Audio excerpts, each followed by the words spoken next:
hari ini saya akan membentangkan mengenai latar belakang kuih penyaram. Kuih penyaram merupakan salah satu makanan tradisional di Sabah yang merupakan makanan tradisi bagi suku kaum Bajau, Suluk, Melayu Brunei yang tinggal dan menetap di Sabah. Kuih penyaram juga dikenali dengan nama kuih pincaram. Selain itu, terdapat juga setengah masyarakat yang menggelarkannya sebagai kuih UFO. Hal ini kerana rupa bentuknya yang menyerupai UFO. Kuih penyaram juga banyak dihidangkan ketika majlis-majlis tertentu seperti majlis perkahwinan, pertunangan, kenduri dan acara-acara besar seperti bulan Ramadan, Hari Raya Aidilfitri dan Hari Raya Haji. Kuih penyaram ini boleh dipelbagaikan selain daripada rupa aslinya yang sebenar, iaitu yang berperisa gula melaka dan berwarna coklat keperang-perangan. Ianya juga boleh ditukar kepada perisa pandan dan akan berwarna hijau. Menurut nenek moyang suku kaum Bajau dan Suluk, kuih penyaram ini perlu dibuat pada waktu malam hingga ke subuh di mana suhu cuacanya perlulah sejuk dan suasana yang sunyi dan sepi. Hal ini kerana kuih penyaram ini memerlukan suhu cuaca yang sejuk dan suasana yang sunyi sepi untuk menghasilkan kuih penyaram yang sempurna, rupa dan rasanya. Ianya juga untuk pengekalan tekstur yang lembut pada kuih penyaram tersebut. Kuih penyaram ini amatlah popular di kalangan masyarakat Bajau. Rasanya yang manis dan garing dapat menarik minat orang ramai yang merasainya. Selain daripada kaum Bajau, kaum seperti Suluk, Melayu dan lain-lain juga turut meminati rasa kuih ini. Antara bahan yang diperlukan untuk memasak kuih penyaram adalah seperti tepung, santan dan minyak.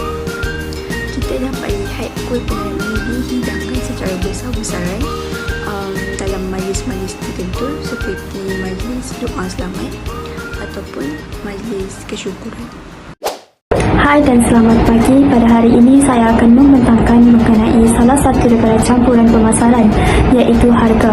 Harga adalah sejumlah wang yang perlu dibayar oleh pengguna bagi mendapatkan sesuatu produk itu. Harga juga salah satu aspek yang penting dalam membuat keputusan. Hal ini demikian kerana dengan harga kita akan dapat menentukan masa depan produk tersebut, keterimaan pengguna terhadap produk dan juga keuntungan yang dapat diperolehi.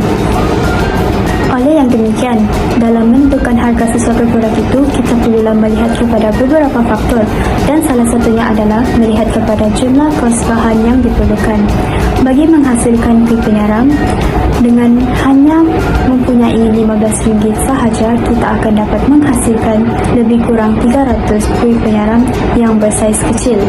Pada masa dahulu, kuih penyaram dijual pada harga RM1 untuk mendapatkan 3 biji kuih penyaram. Namun pada masa kini, oleh kerana beberapa kos bahan telah meningkat, para penjual terpaksa juga meningkatkan harga jualan mereka, iaitu kepada sebanyak RM2 untuk mendapatkan 5 biji kuih penyaram.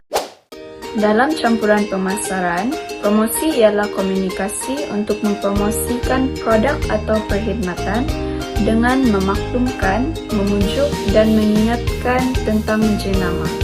Terdapat 4 jenis promosi. Yang pertama ialah pengiklanan, iaitu tempat sesebuah syarikat membayar untuk mengiklankan notis atau pengumuman produk atau perkhidmatan di halayak ramai. Yang kedua iaitu promosi jualan, iaitu insentif jangka pendek untuk menggalakkan orang ramai membeli sesebuah produk atau perkhidmatan seperti kupon. Yang ketiga iaitu perhubungan awam, di mana promosi yang mempromosikan produk atau perkhidmatan dan imej syarikat melalui sidang akbar. Yang terakhir, pemasaran langsung, merupakan pendekatan di mana syarikat menyasarkan pelanggan mereka secara langsung melalui katalog, email dan banyak lagi. Pilihan promosi dalam kumpulan kami ialah membuat pengiklanan melalui YouTube untuk mengiklankan kuih tradisional, iaitu kuih penyaram.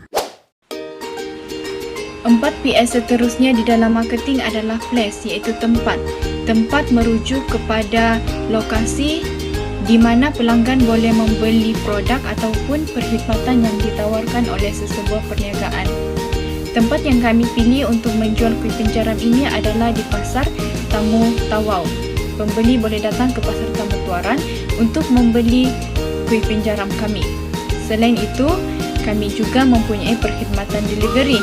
Bagi pelanggan yang tidak dapat datang ke pasar tamu, boleh membuat tempahan secara atas talian dan kami akan menghantar ke rumah pelanggan tersebut. Cas penghantaran yang kami kenakan adalah bergantung kepada jarak di antara pasar tamu ke rumah pelanggan tersebut. Masih Ibu Anissa binti Abu Tahir, saya akan menerangkan segmentasi pasaran. Segmentasi demografi terdiri dari para pembahagian pasaran kepada kumpulan berdasarkan pola ubah seperti umur dan bina, pendapatan, pekerjaan, dan keadaan kesehatan. Populasi yang telah dikenal pasti sebagai pasaran sasaran, mereka mempunyai latar belakang pendidikan, pendapatan, kelas sosial, dan kerjaan yang berbeza. Segmentasi geografi, kami beri tumpuan kepada pasaran sasaran di Sabah. Kami menyediakan pengantaran menggunakan JP Express yang akan kos yang berbeza berdasarkan berat dan lokasi barang. Segmentasi sosioekonomi pula, produk kami boleh dikunjungi oleh semua golongan kerana harganya yang sangat murah dan juga mampu milik. Segmentasi geografi, tinjauan aktiviti minat dan pendapat adalah salah satu alat untuk mengukur gaya hidup. Ini penting untuk memastikan pelanggan kami berpuas hati dengan perkhidmatan kami. Untuk sasaran pemasaran ataupun targeting pula, kumpulan kami telah membuat keputusan untuk menyasarkan pasaran tempatan yang terdiri daripada pengguna-pengguna yang terdiri daripada suku kaum Bajau dan suku kaum Suluk. Kami telah memilih dua suku kaum ini sebagai sasaran utama kami karena mereka merupakan pencipta kuih tradisional penjaram ini. Namun begitu, kumpulan kami juga menyasarkan produk penjaram ini kepada kaum-kaum lain yang terdapat di Sabah, contohnya Dusun, Murut, Cina, dan India. Kami telah membuat keputusan ini juga karena populariti penjaram yang sangat tinggi di kalangan semua suku kaum di Sabah ini.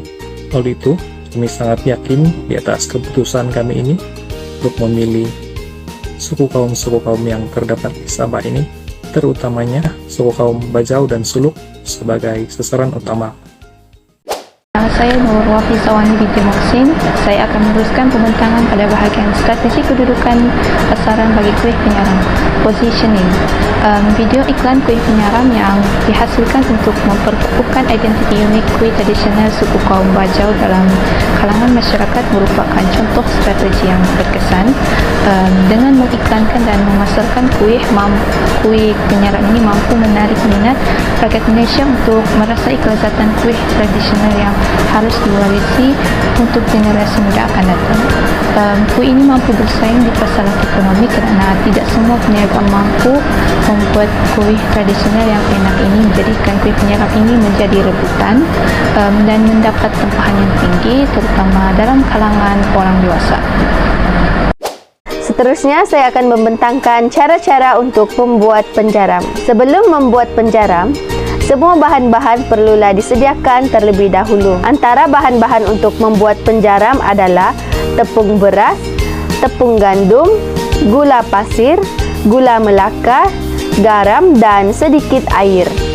Pertama sekali, masukkan semua bahan-bahan untuk membuat penjaram ke dalam satu mangkuk.